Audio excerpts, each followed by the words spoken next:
There are secrets that cling to the shadows, desperate to be told. We drag them into the light. Welcome to Gravevale Echoes. Sir Philip Harclay, a noble knight, returns to the castle of his dearest friend, only to find him long dead and the estate shrouded in mystery. But a restless spirit walks the halls, determined to reveal a dark secret buried deep within the castle's foundations. Sir Philip Harclay was a man forged in the crucible of war, his face a roadmap of hard-won battles and his heart a fortress of loyalty and honor. For years, the battlefields of the continent had been his home, the clash of steel his music, and the camaraderie of soldiers his only family. But through all the long years of exile and conflict, one memory had served as his anchor, a beacon of warmth in a cold and violent world. The memory of his dearest friend, Arthur, Lord Lovell, and the promise of his eventual return to the rolling green hills and ancient stone walls of Lovell Castle. His journey home was one of eager anticipation. The wars were finally over. A fragile peace had settled over the land, and Sir Philip's heart, for the first time in years, felt light. He imagined their reunion with a vividness that made the long miles melt away. He pictured Lord Lovell's broad, welcoming smile, the strong clasp of his hand, the shared bottle of wine by a roaring fire as they recounted the tales of their separate lives. Their friendship was a rare and precious thing, forged in their youth and tempered by a deep, mutual respect that transcended rank and time. Philip was a knight, a man of action, while Arthur was a scholar and a lord, a gentler soul who ruled his lands with kindness and justice. They were two halves of a whole, and the thought of being reunited with his other half filled Philip with a profound and simple joy. As his horse crested the final hill, Lovell Castle came into view, and his heart swelled with a sense of homecoming. The castle stood as it always had, a proud and noble silhouette against the bruised purple of the twilight sky. Its great stone towers were draped in ivy, and its imposing curtain wall spoke of centuries of strength and endurance. It was not a place of grim fortification, but a true baronial seat, a home that radiated a sense of peace and permanence. But as he drew closer, riding down the familiar path towards the main gate, a subtle, disquieting feeling began to prick at the edges of his happiness. The castle seemed quiet, too quiet. There were no sentries on the battlements, no sounds of life from the bailey, no welcoming lights burning in the windows of the great hall. A strange, somber stillness hung over the ancient stones, a silence that felt less like peace and more like absence. A knot of apprehension began to tighten in his stomach. He spurred his horse onward, his joyful anticipation now laced with a growing, nameless dread. When he announced himself at the gatehouse, the old porter who answered the call looked at him not with recognition, but with a strange mixture of confusion and pity. The man's face was grim, his eyes downcast. "Sir Philip Harclay?" The old man mumbled, his voice raspy. We had heard you fell in the wars, my lord.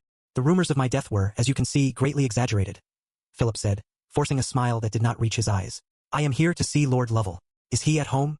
The old porter flinched at the name, and his gaze fell to the cobblestones. He wrung his hands, his face a mask of sorrow. "Lord Lovell, oh, my good sir, I am the unfortunate bearer of terrible news. My master, the good Lord Arthur, he passed from this world many years ago." The word struck Sir Philip with the force of a physical blow. He felt the air rush from his lungs, his vision momentarily blurring. "Dead?"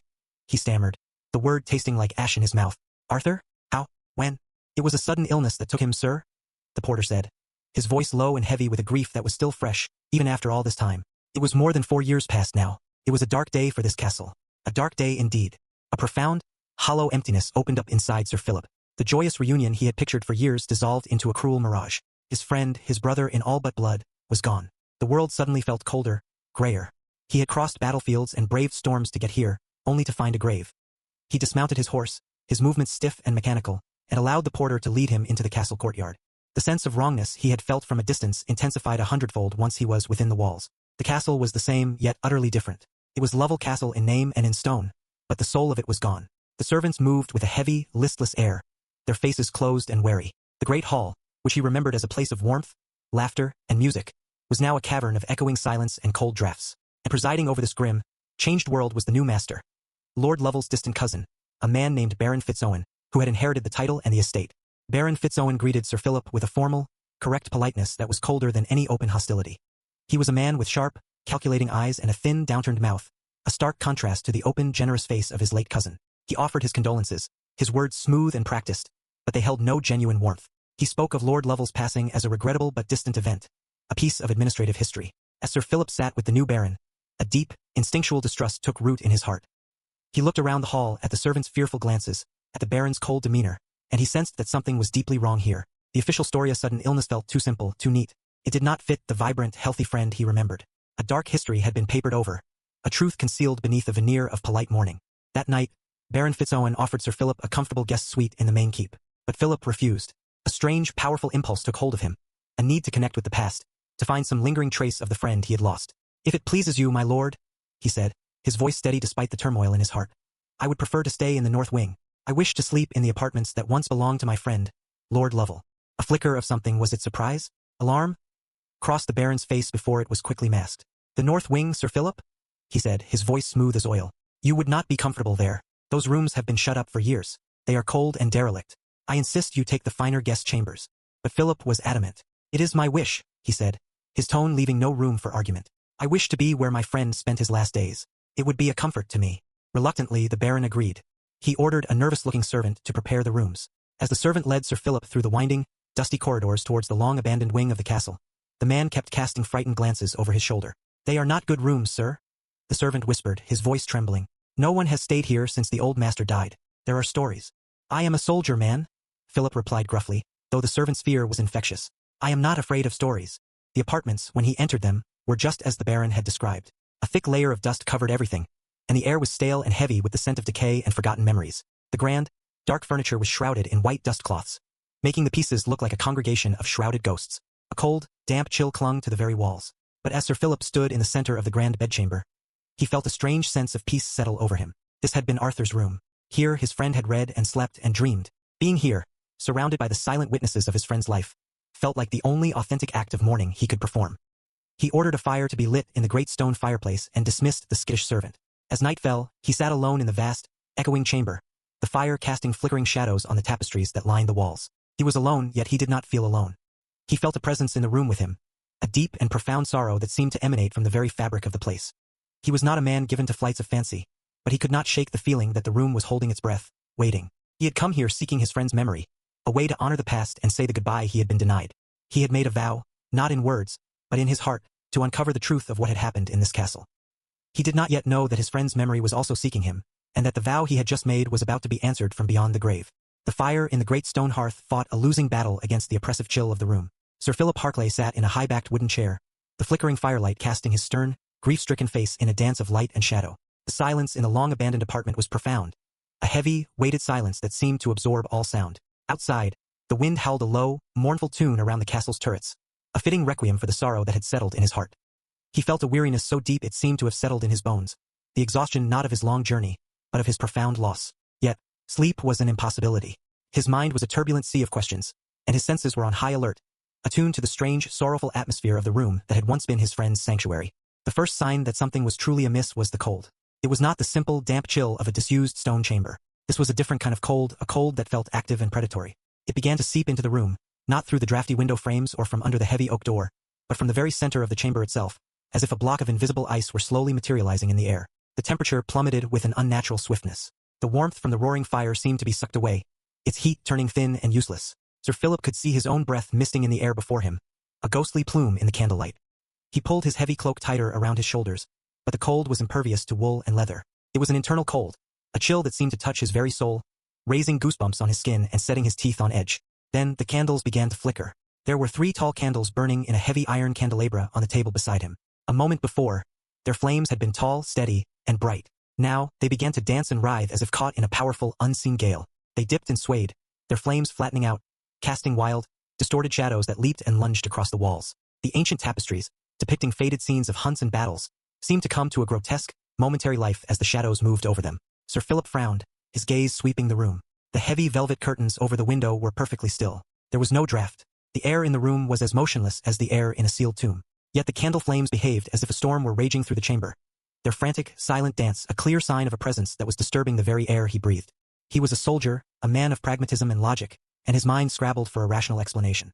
A downdraft from the chimney, perhaps, a strange quirk of the room's ventilation, but he knew, with a certainty that defied all logic, that this was something else. This was a deliberate display. The room was responding to something or someone, and the cold and the dancing flames were its first, chilling welcome.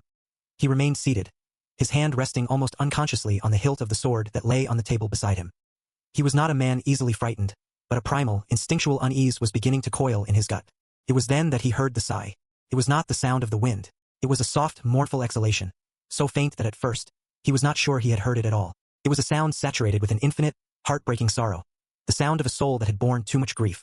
It seemed to come from no particular direction, yet it was intimately close, as if it had been whispered directly into his ear. He froze, every muscle in his body tensing, his senses straining in the silence that followed. The sound came again, a little louder this time, a sigh that seemed to vibrate in the very air around him, and woven within that sorrowful breath, he heard a single word, a name drawn out in a long ethereal whisper. Philip. It was his own name, spoken with a voice that was both familiar and terrifyingly strange.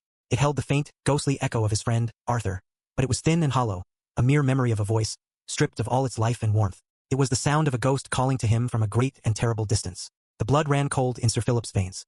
He slowly rose to his feet, his hand now gripping the hilt of his sword tightly. His heart was a drum beating a frantic rhythm against his ribs. "Who's there?" he called out, his own voice sounding loud and harsh in the oppressive silence. "Show yourself."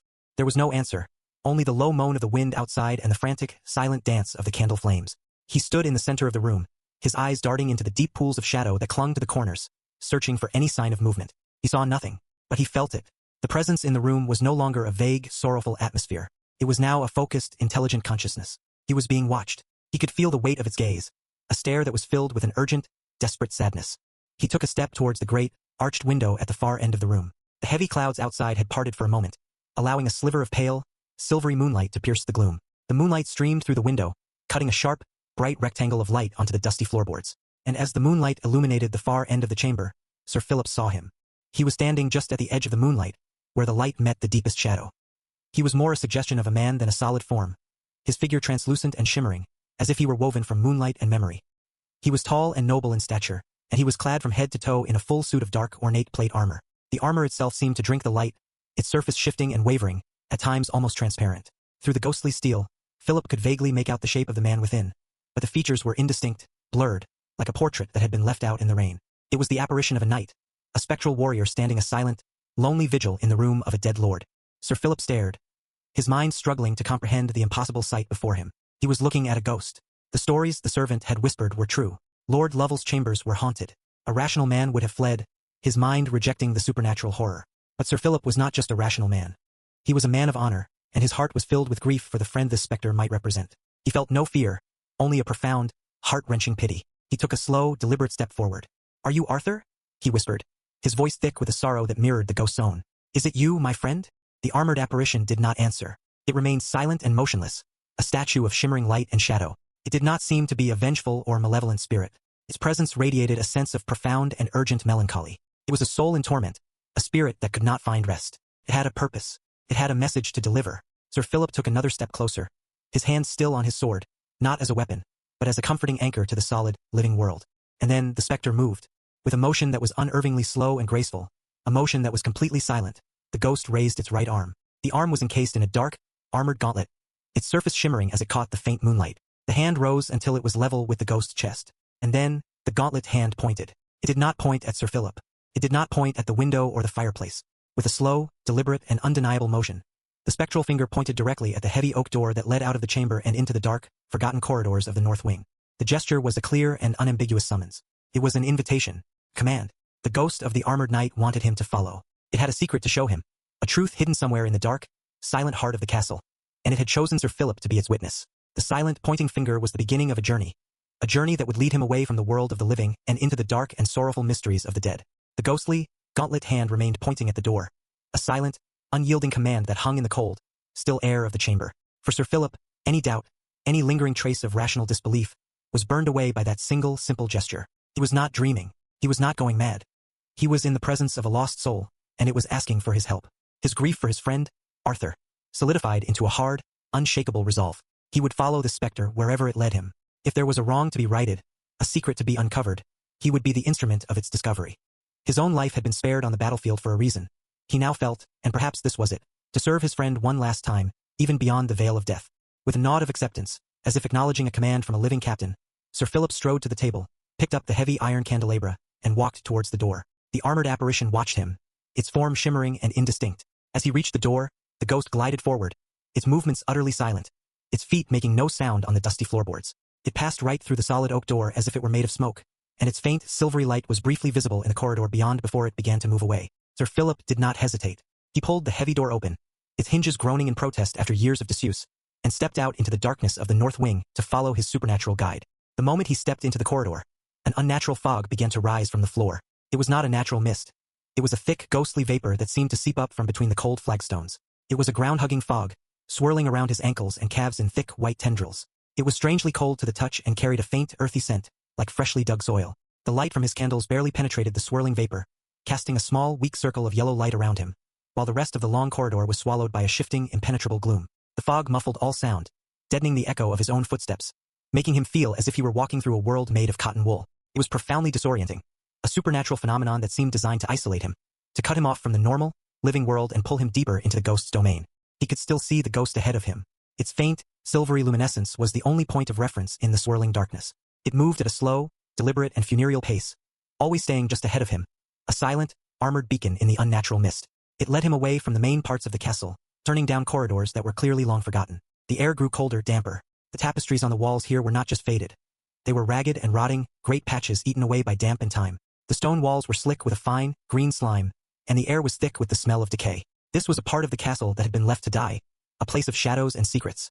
Their silent procession continued, a living man with his flickering candles and a dead knight with his ghostly light, moving as one through the spectral fog. The ghost led him down a wide, spiraling staircase, the steps worn and treacherous. The air grew heavier, more oppressive with each step he took downwards. He felt as if he were descending into the very bowels of the earth, leaving the world of the living far behind him. The journey seemed to stretch on for an eternity, the silence broken only by the low, mournful howl of the wind outside and the frantic, unsteady beat of his own heart. Finally, they reached the bottom of the staircase and emerged into a long, vaulted hallway he did not recognize. At the far end of the hall stood a pair of immense, arched doors, made of dark, heavy oak and bound with rusted iron. Sir Philip knew at once where he was. This was the entrance to the old castle chapel. It had not been used for regular worship in decades, not since a newer, brighter chapel had been built in the south wing. This place had been reserved for funerals and the solemn duty of laying the lords of Lovell to rest in the crypt below.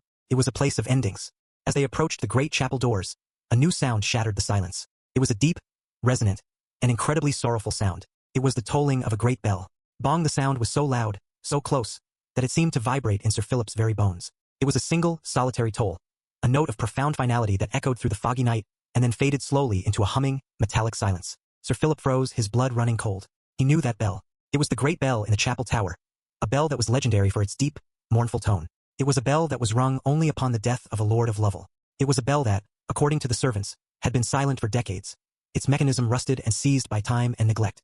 For it to ring now, a single, perfect note was an impossibility. It was a supernatural announcement. A ghostly salute. They had arrived at their destination. The ghost glided through the heavy chapel doors, its form passing through the ancient wood without resistance. Sir Philip pushed one of the doors open.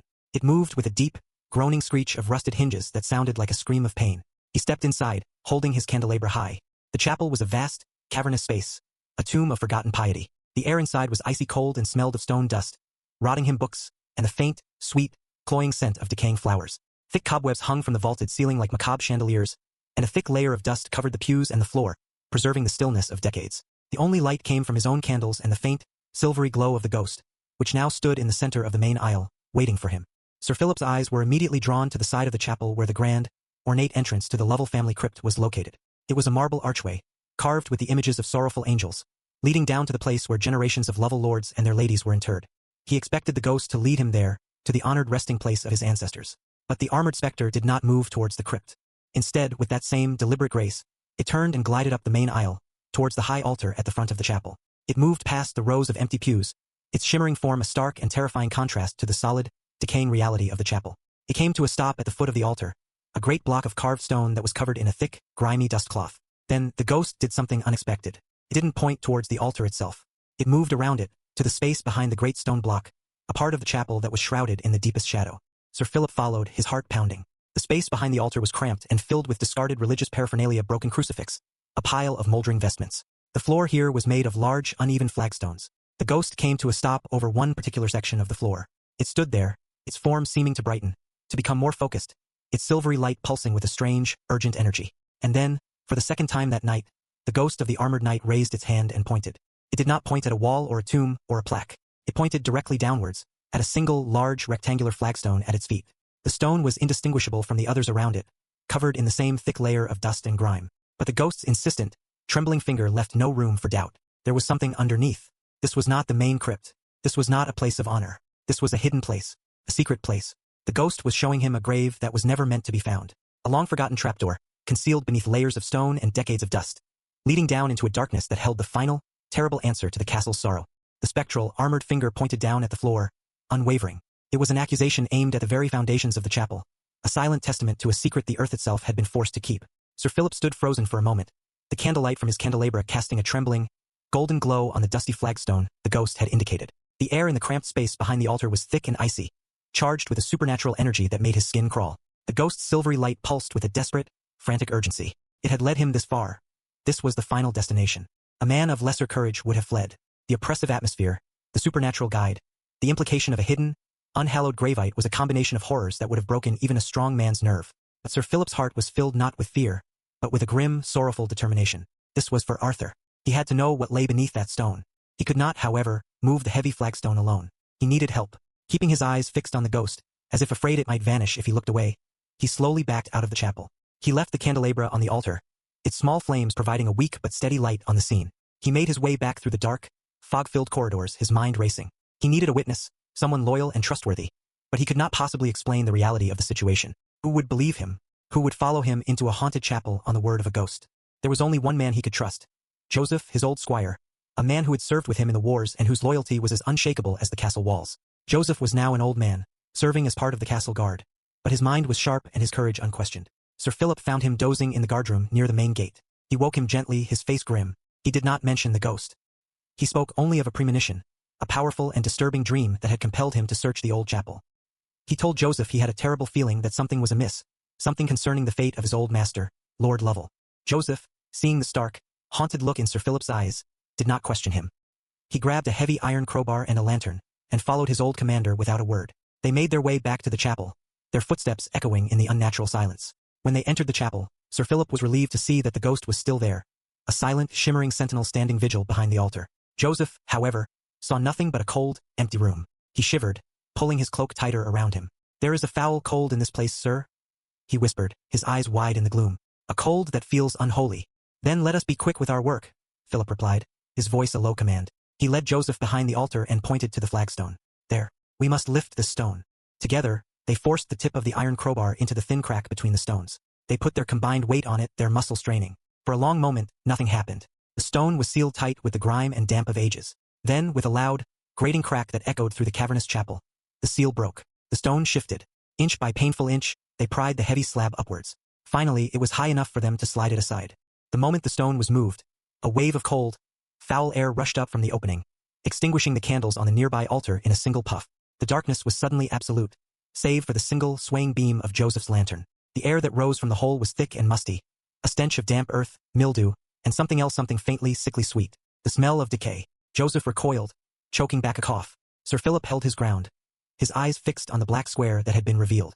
It was a narrow opening, leading down into a darkness so profound it seemed to swallow the lantern light. From the edge of the opening, a set of steep, narrow stone steps, slick with moisture, descended into the unknown.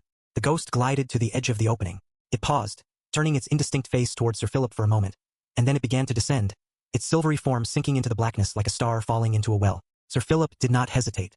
"Hold the lantern high, Joseph," he commanded, and he began his own descent into the earth. The staircase was treacherous, winding down into the cold heart of the castle's foundations. The air grew colder and damper with every step, the walls weeping with a cold, slimy moisture. After about 20 steps, the staircase opened into a small, cramped chamber. It was a secret crypt no larger than a pantry. The walls were rough-hewn, unfinished stone. There was no decoration, no carvings, no sign of honor or remembrance. This was not a tomb. It was a hole, place of concealment. And in the center of the chamber sat a single coffin. It was a crude, ugly thing, hastily constructed from rough, unfinished planks of wood that had been nailed together. It rested on two simple stone trestles. There was no nameplate, no family crest, no inscription of any kind. It was an anonymous, unmarked box, a testament to a death that was meant to be forgotten. The ghost of the armored knight stood beside the coffin. It did not point this time. It simply stood there, its form pulsing with a silent, sorrowful light, its presence a clear and desperate plea. It wanted the coffin opened. "By all the saints," Joseph whispered from behind him, his voice trembling with awe and terror. "What is this place?" "It is a place of secrets," Sir Philip said, his own voice tight, "and we are here to bring them into the light. Help me with the lid." The coffin lid had been nailed shut with several large, rusty nails. Using the crowbar, they began the grim task of prying it open. The screech of the nails being pulled from the rotting wood was a high-pitched, agonizing sound in the cramped, silent crypt. It sounded like a human scream. With each nail they removed, the pressure in the small room seemed to build, the air growing thick with a sense of dreadful anticipation. Finally, the last nail came free. With a shared, grim look, they took hold of the heavy wooden lid and lifted it away. They held the lantern over the open coffin, and they saw what lay within.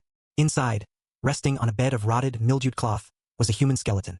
The bones were yellowed with age, but they were largely intact, held together by scraps of desiccated cartilage. It was draped in the tattered, decaying remains of what had once been fine, noble clothing, shreds of velvet and silk that had been eaten away by time and the damp, now barely recognizable. It was the skeleton of a man who had been buried with honor, yet discarded in shame.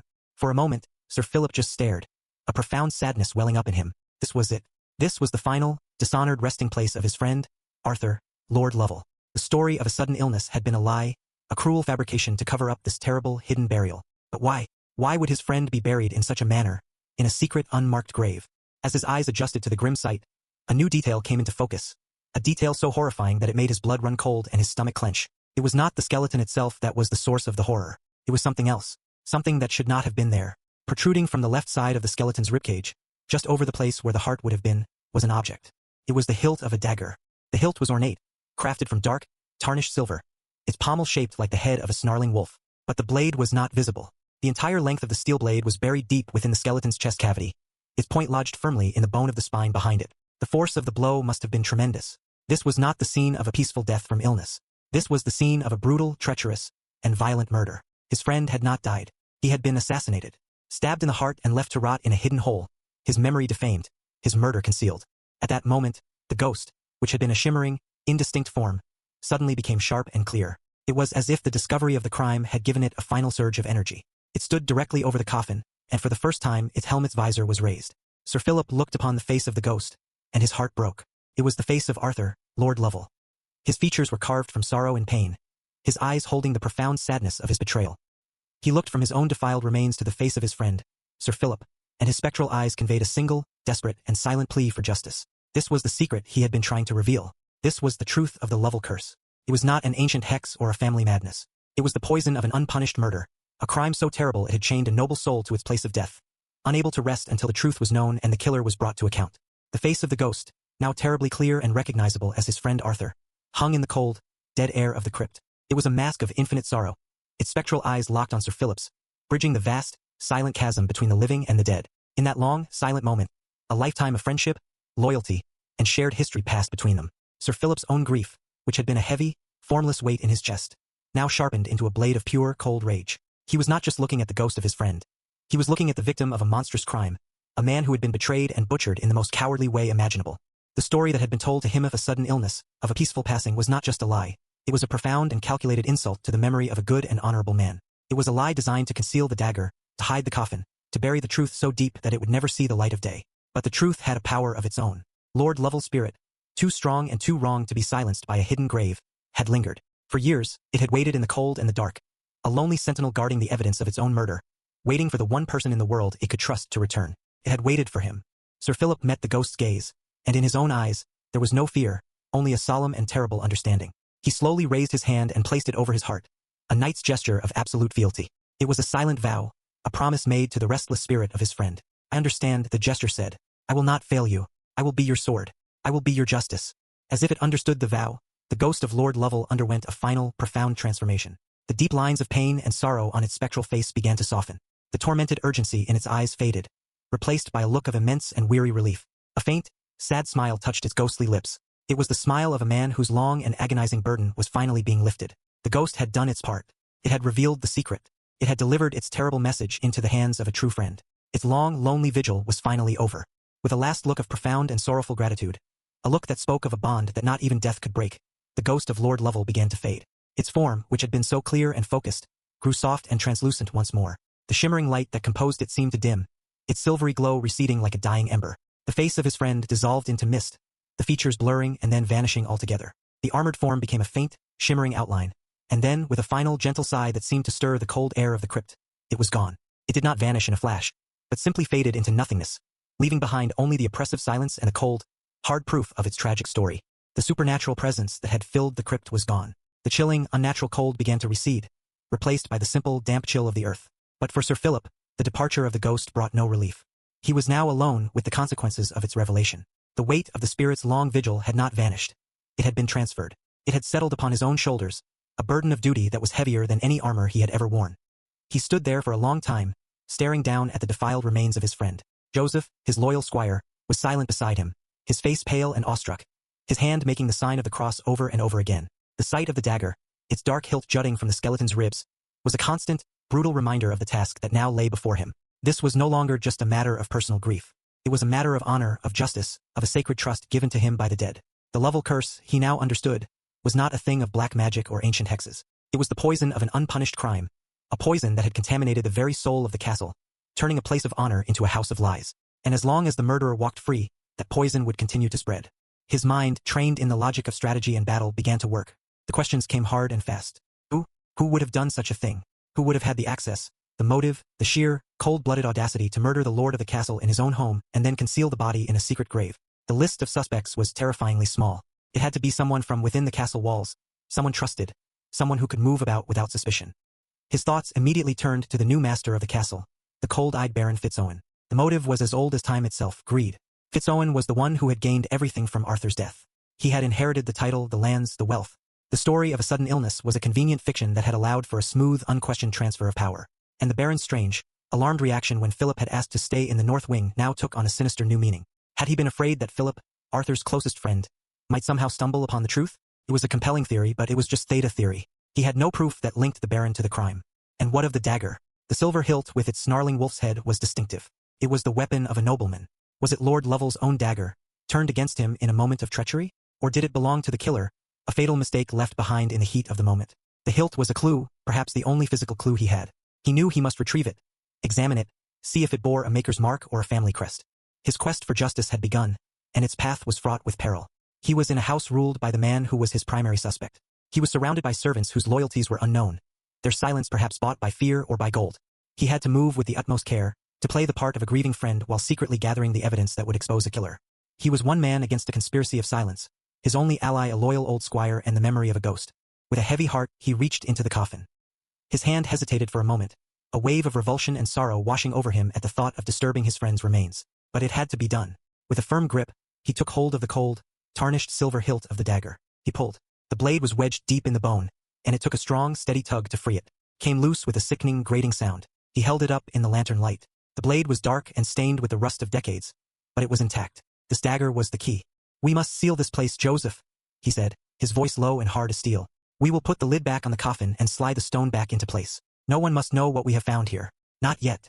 They worked in grim silence, their grim task the reverse of what they had just done. They sealed the coffin, containing its murdered secret once more. They slid the heavy flagstone back into place, covering the entrance to the hidden crypt. They used dust and dirt from the chapel floor to disguise the fresh cracks around the stone, making it look as if it had been undisturbed for a century. When they were finished, the secret was hidden once more, but now it was a secret that he shared.